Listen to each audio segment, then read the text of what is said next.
Hello, here we are today. We're going to be looking at Clover Health's second quarter results from their earnings. They had a really good quarter, and I'm really impressed with how much improvements they've made from quarter one to quarter two. I know in my latest video I talked about Clover Health having really good improvements coming up for Q3 and Q4, and they really blew me out of the water for quarter two because I did not expect them to go from a negative 78 million loss to improving it all the way to a net loss, as you can see right here, of negative 28 million. That is impressive.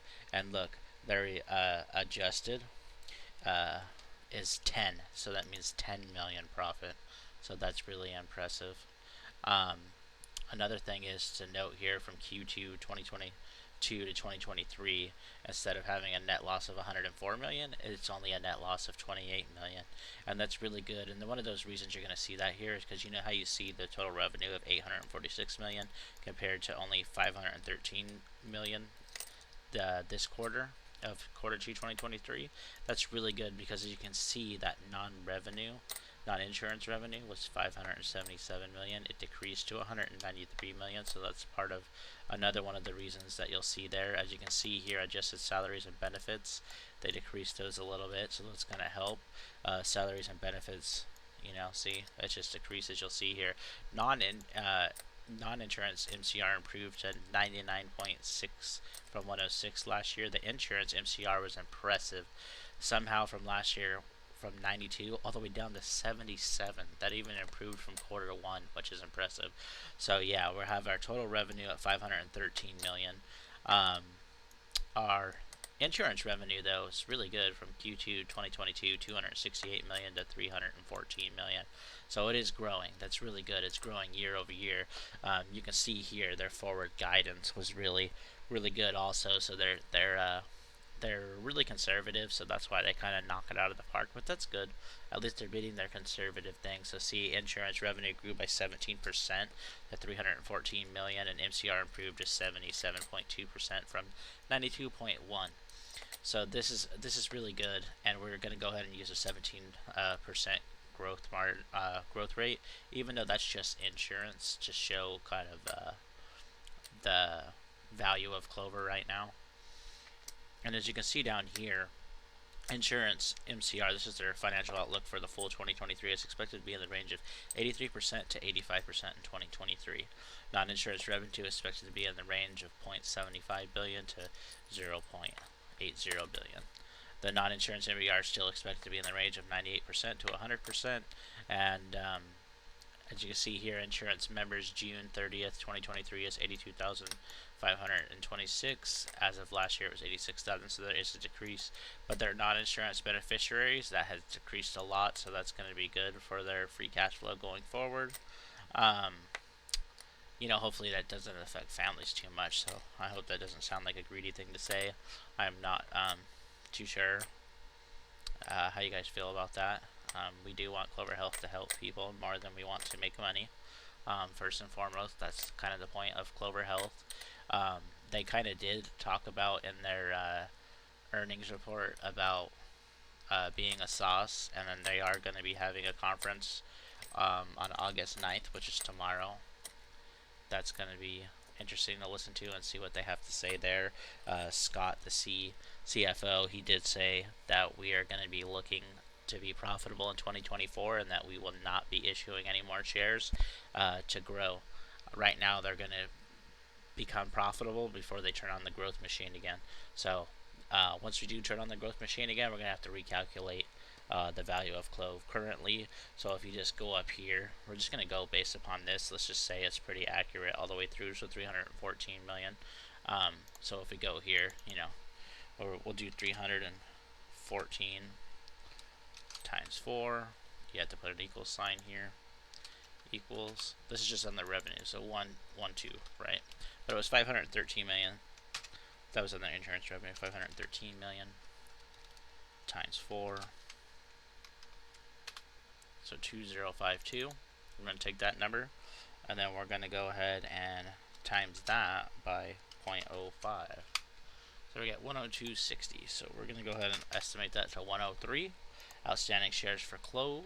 A good way to do that is outstanding shares, Clove.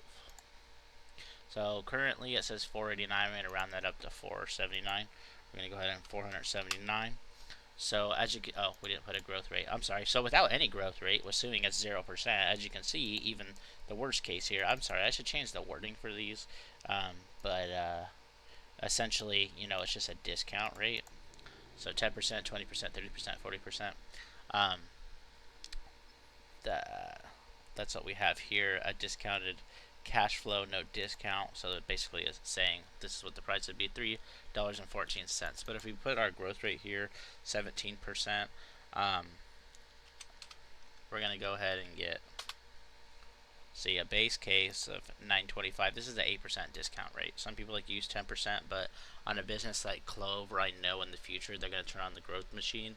I like the 8% discount rate because it gives me an idea of what can I buy shares for currently or up into the price, just assuming the fundamentals based on today, that's going to give me at least an 8% return, assuming that, you know, this didn't happen.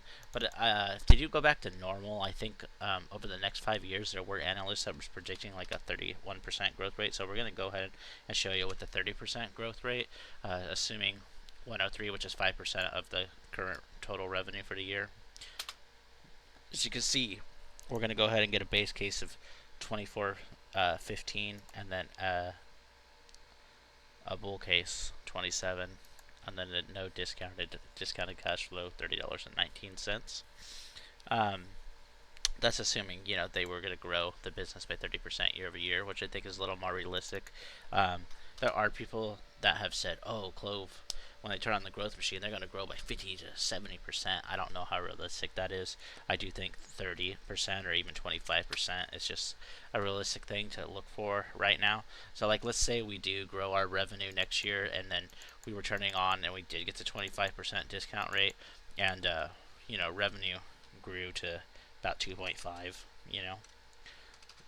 So we're going to go ahead and times that by 0.05 for just an example here. Oops, you got to put it equals there.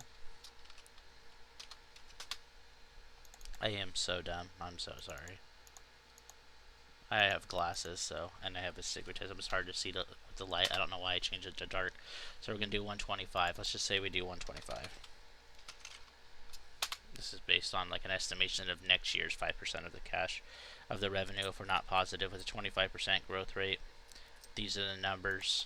Current growth rate of the insurance side is 17%, as we just saw in their earnings. So as you can see here, we'd be looking at, you know, about $14.04 without giving ourselves any discount rate to purchase shares for Clove. So I do think Clove continues to be undervalued. We had a very great earnings. It's all here for yourself. If you don't know how to get there, you can go over here to the Clover Health website, go to the investors, you know, and then financial information, quarterly results. I'm sorry. And then you can also listen to the earnings call here. The earnings call is really good. You really want to listen to the things that Andrew Toy was saying, and especially the CFO. Scott, he was saying a lot of things that's going to be very confident things that he was saying that are going to be beneficial for us as investors going forward, just based upon the fundamentals of Clover. So yeah, so I really hope that you guys appreciate this video and just going over some key numbers here for Clover, and then just, you know, doing a quick discounted cash flow analysis. And let me know how you feel in the comments if you think we're currently undervalued and where you think the business is headed. Thank you.